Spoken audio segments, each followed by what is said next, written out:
Welcome to A Simple Life. Today, we're gonna set up a new pig pasture out here in one of our old hayfield. So this won't be used as a hayfield anymore. We've talked about this. We are currently in the process of putting in permanent pig pastures down there, but they're not done because that's a lot of work. To give you an idea where this is at, this is right on the other side of our main hayfield, and that's where the cows are at over there. I dropped a bale of haylage for them yesterday, so they're doing good, they're happy. We got a pretty good stream going. What do you think? You wanna go swimming? No? All right, let's get this started, get it done. I got meetings today and all kinds of stuff. We happen to get a little bit of a break in the rain, and so we're gonna get out here and get a pasture set up, get those pigs from the other side, bring them over here. It's not great pasture, but it's something fresh for them. They won't be standing in mud or anything like that. I also need to get Lucy and her 2 piglets out from where they're at, because where they're currently at, they're also done with. So I'm gonna merge the herd back together, kind of see how that works. I think it'll be okay. The 2 little baby pigs are still on Lucy, so that shouldn't be a problem, and Lucy's not gonna let any of the other pigs near her. All right, so we had a pig or something go through and wreck this fence, so I'm gonna repair it. I'm gonna show you how I repair it. I'm just using a Leatherman. It doesn't really matter what you use, but so I'm gonna cut these ends off because they're pretty much dead to me at this point. And if you see, you can only cut it if you have a knife that has a picture of your boys on it, okay? Thank you, boys, for the Christmas present. You're welcome. And so what I'm gonna do is I'm gonna tie this on. I don't know the name of this knot. It's similar to like a fisherman's knot. But basically what you do is you get a piece of string going down it, and then you wrap it around. I always wrap it around my thumb. Once again, I don't know the name of this knot. I just know this knot from like rock climbing and doing fencing and stuff like that. I believe it's actually probably a fisherman's knot, if I'm not mistaken. And you feed that back through.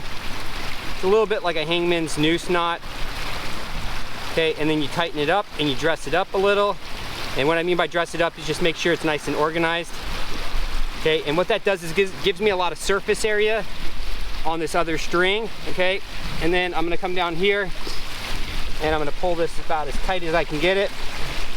So it's similar length to these other ones. Okay, and I'm gonna cut some of this off so I have enough. I'm gonna do a similar thing down here, but I'm gonna have to pre-tension it, okay? So it's gonna take a little bit more effort, okay?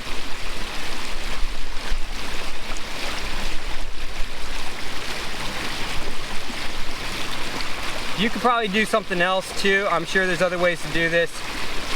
This is just the way I'm doing it. It's the way I've been doing it for the last couple of years, and it seems to always work. And so it would probably have helped if I hadn't had this fence already put up, but it's up and it's what it is. So to keep my tension, I'm gonna make sure I feed this back through the knot. So I'm feeding as much of the slack through the knot as I can. And once again, it would have probably been a lot easier if I would have done this without the fence under tension. But it's not a big deal.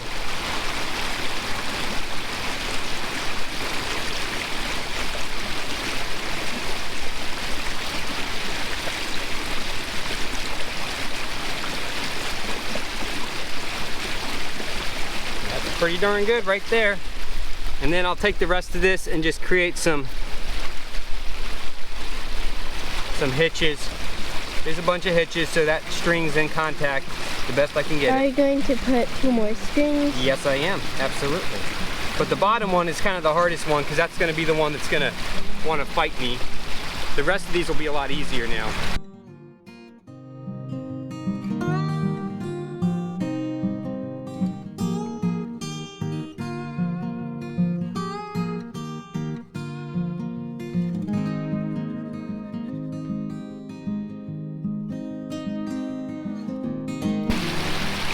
Look who's coming to say hi to you. Hi, Mama.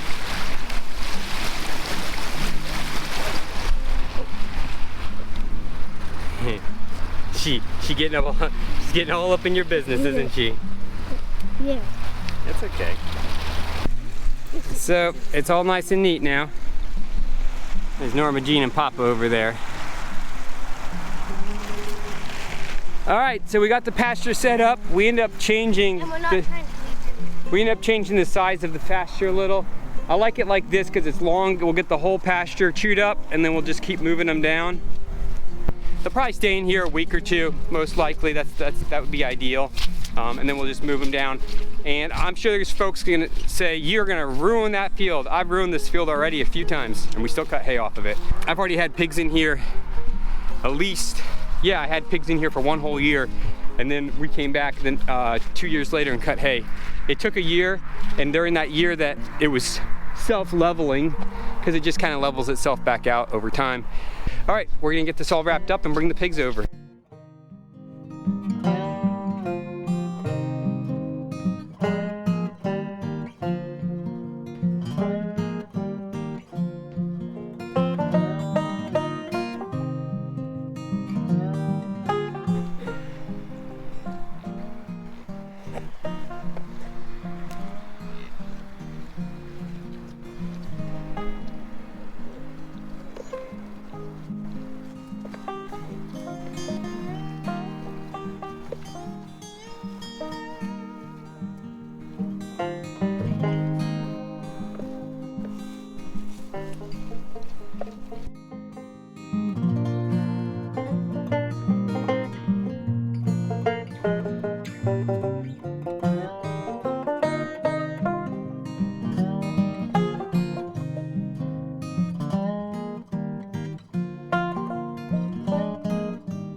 Why do you think I'm putting a bunch up here, buddy? Because there's a hill right here. Don't put it in the valley, put it on the hill. There you go. Perfect.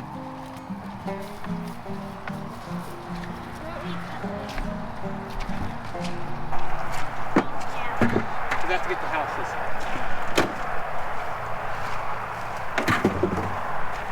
When you guys feed, you're gonna have to spread it out, okay, like I did. We'll bring a couple feeders in here, okay?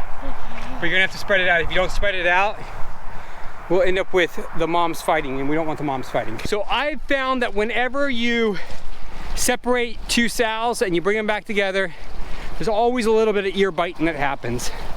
We've never had anything that was, you know, bad. It was always just been a few ear bites. These guys really didn't get into it, not for as big as they are.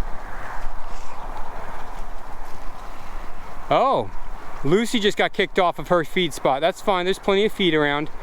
And Autumn's not going after those piglets. She might toss them, but I don't think she's going to. Ooh, look at the sky. It's beautiful. Yeah. What's the saying? Red sky at night. I have no idea. Farmer's delight. Red sky in the morning, farmers take warning. I think we're gonna have a nice day tomorrow, buddy. I could be wrong, but I think we're gonna have a nice day tomorrow. All right, we're gonna be right back with the shelters, and then I'll break open that bale of straw. So we'll end up with 2 shelters. It'll be more than enough. None of these pigs are small enough to get squashed right now. So I'm not worried about anybody getting squashed. So we'll set up probably right about there where those little piglets are. We're gonna set up the 2 shelters right next to each other, and we'll throw that bale of straw underneath there, and that'll be good for them.